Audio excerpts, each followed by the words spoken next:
छौड़ी उमानाथ में करतौ बिया। पटना से आई तौ बरातिया के छौड़ी उमानाथ में करतौ बिया। आभार देतौ मंगिया में से नुरबा के छौड़ी खुसरूपुर के छौड़ा रंगदार। आभार देतौ मंगिया में से नुरबा के छौड़ी खुसरूपुर के छौड़ा रंगदार। राहड़ी के तीन पाता तीनों छिताना रहे। राहड़ी के तीन पाता तीनों छिताना रहे। बारातिया के तीनों बहिनिया तीनों के तीनों खेला रहे। बारातिया के तीनों बहिनिया तीनों के तीनों खेला रहे। राहड़ी के तीन पाता तीनों छिताना रहे। बारातिया के तीनों बहिनिया तीनों के तीनों खेला रहे।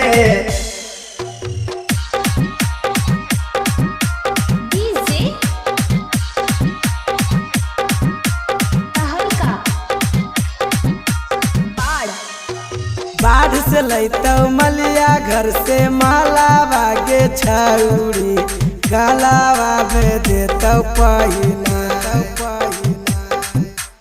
बाढ़ से लैतौ मलिया घर से माला बागे छौड़ी गलावा में देतौ पहिना।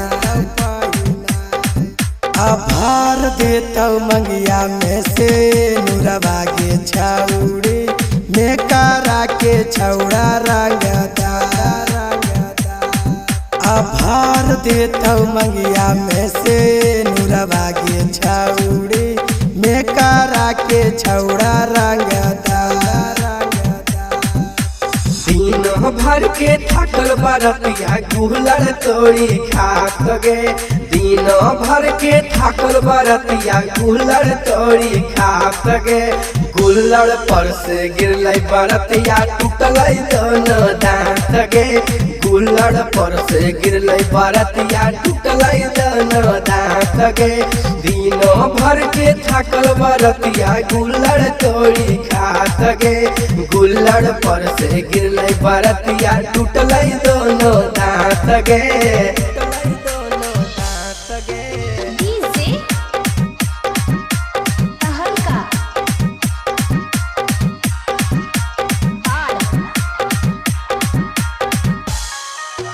पांडे जी कराई देतौ सदिया गे छौड़ी राजेंद्र बोसमान तौहारी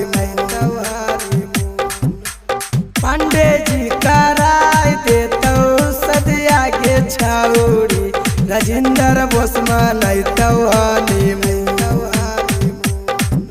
आभार देतौ मंगिया में से नुरबा के छौड़ी हाजीपुर के छौड़ा रंगदार। आभार देतौ मंगिया में से नुरबा के छौड़ी फातुहा के छौड़ा रंगदार। पटना से आई तौ बरातिया गे छौड़ी सिटी में करतौ बिया। आभार देतौ मंगिया में से नुरबा के छौड़ी गौतम बिहारी रंगदार। आभार देतौ मंगिया में से नुरबा के छौड़ी पप्पू परदेसी रंग